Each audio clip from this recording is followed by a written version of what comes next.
Hi guys, Jurassic Junkie here, and this week I've done zero gaming. Welcome to the Friday Night Run.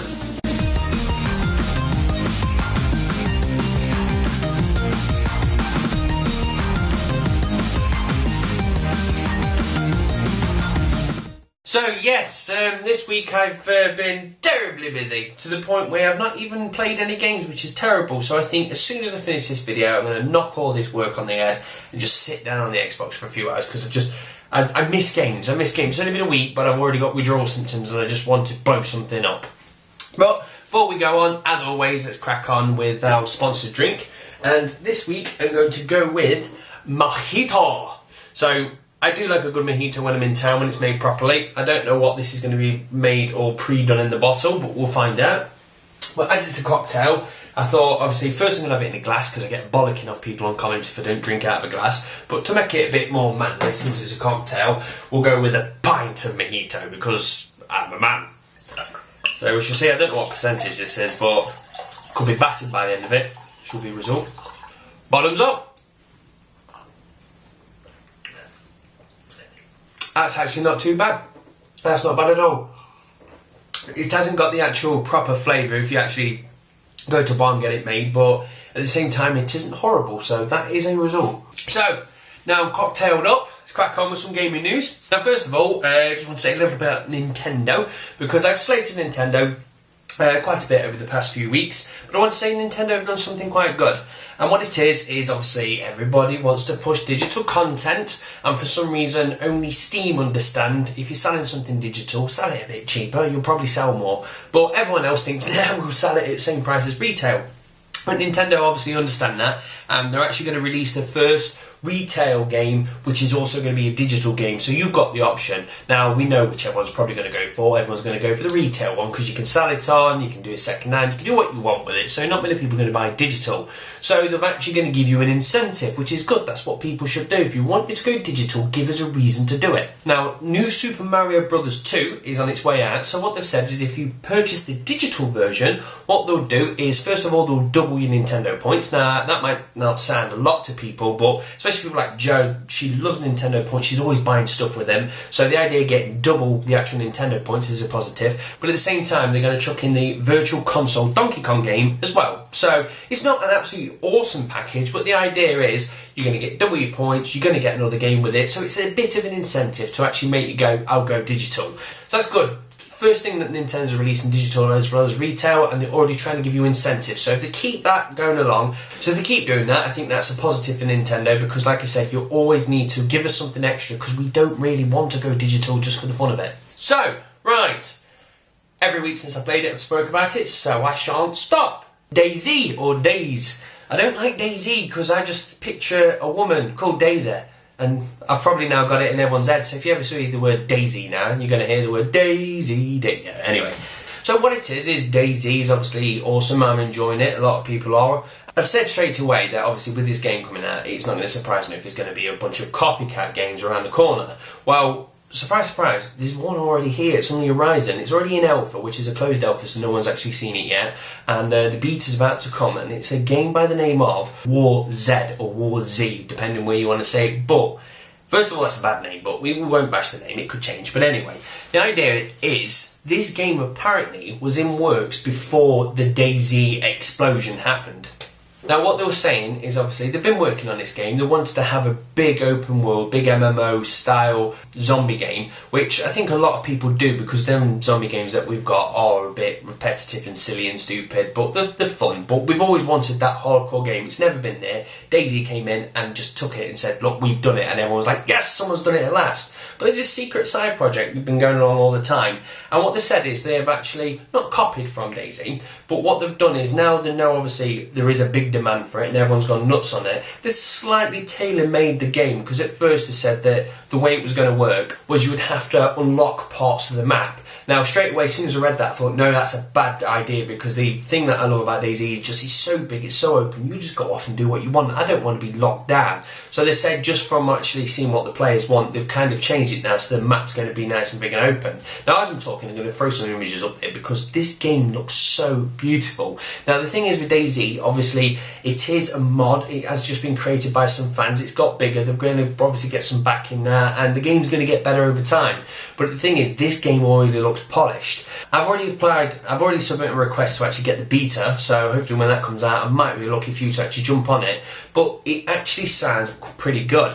Now, first of all, they've actually said that this game is going to have 250 players online, so obviously they're talking about PC gaming at the moment. Nothing's been said that I can see of actual console release, but it wouldn't surprise me. Now, what they said is you can actually get quests in the game, so it's not going to be just like off you go and do what you want. You can get quests, but it won't be just going up and just going to the quest board and getting something. As you're going through, you'll actually be able to find people's diaries or people's scrap notes and stuff like that, and as you read them, you'll get information from it. So one note might just tell you where there's some really good loot hidden, another note might be a bit more of a quest telling you to actually go off and do something, but you can also leave notes for each other. So you can actually go up to these like town and settlements in the actual game. So you can go up and actually leave messages on the note saying, I'm starting a clan, we want people, and you can go up, read them and apply to them. So it sounds like the actual community side of it is going to be pretty strong. At the same time, there's going to be a post office within the actual settlement, so you can go in and drop items off and then your friends can actually pick them back up. Now, the really good thing is about this is they're actually saying it's going to be heavily based on actually working as a team.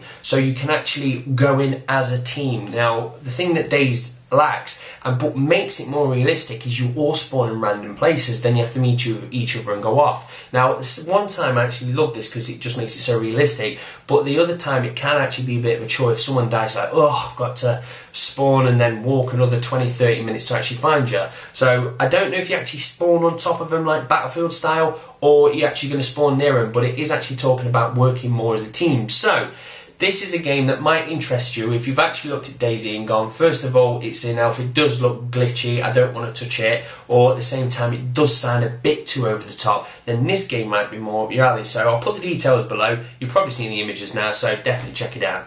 Talking heavily about PC, I just want to kind of might as well just call this entire rant a PC rant now. And what it is the actual creators behind the art director even of Half-Life 2. It's simply come out this week and said that he's disappointed with the actual state of games at the moment because everything's the run of the mill, it's just repeat, or if you've made a game, stick a 1, 2, 3, 4 in front of it and then sell them off. Modern Warfare. And it just feels like nothing creative's coming out at the moment. Now, obviously, this guy doesn't know what he's talking about because I can just remember when I first played Half-Life 2 and I first walked into the city and just saw those big gates and how they moved around. I was just like, you know what, I've never seen anything like this. It's so special, it's awesome, and I loved it. And it feels like gaming's not actually progressed that much in the art direction. Now, he said he's looking forward to Dishonored because that does look really fresh and new. But it made me actually realise that games aren't actually breaking the boundaries or doing something crazy and creative. And I know a lot of big developers don't want to do it because it's a risk. No one likes it, you lose money, and then you could even be shut down, and it's a scary thing for the big developers. But the only people that are taking risks now are the tiny people, which are the indie group. Now, the indie people are creating really, really great stuff at the moment. And the thing is, it gets me, the people like, for instance, Minecraft. Minecraft was created now, fair enough, that was just PC, now it's got its Xbox port, but for most of the other games that are really creative, I've stayed on the PC, and it feels like when I first started playing PC, I was like, wow, this is amazing. Then I kind of went back into console gaming, and I love console gaming ever since. I love my Xbox, occasionally on the PlayStation, but still, I love console gaming. But I'm getting back into more and more PC gaming. I'm finding that I'm actually getting more indie games now because I actually want to play something different and something fresh, and I find all that content is on the PC. Now, every so often, the consoles do get a really good, nice little indie game. So, for instance, let's take Fez. Now, the problem is, Fez was released and it was glitchy. Now, the creators of Fez made a patch, and it was a game-breaking patch. Now, what they've actually found out that is this patch does actually work. It fixes all the original bugs. 1% of the people that actually download this patch, it knackers the save game up. Now, they've worked it out to be anyone who's practically completed the game or got right to the end of the game, they've been affected. So what they did is they instantly recorded it and says, no, don't download the patch, it breaks your save games. And what they was going to do is patch the patch. They was going to fix the actual problem. And I spoke about this in the past, but obviously Microsoft and Sony, when they ever actually get somebody to release a patch, they charge them for it. The creators of Fez have turned around and said that Microsoft want thousands of pounds off them just to be able to release another patch to fix the patch, and they said they can't afford it. So what they're going to do is just actually release the original buggy patch. So it will actually fix 99% of people's problems, which in all fairness, is pretty good, but it will affect that 1%, and they actually said really apologise, because the only people it's going to affect is the people that really love the game and they've already completed it. So your save game may be affected and they are really sorry for it, but at the same time they need to make money so they can go off and create another game. Microsoft is stifling in that, and I just think God, stop then. Let's have some mojito, I couldn't breathe. But the weird thing is, well, I actually thought they was releasing it for the Xbox because Microsoft says, you know what I mean, we want you as the exclusive, just come with us.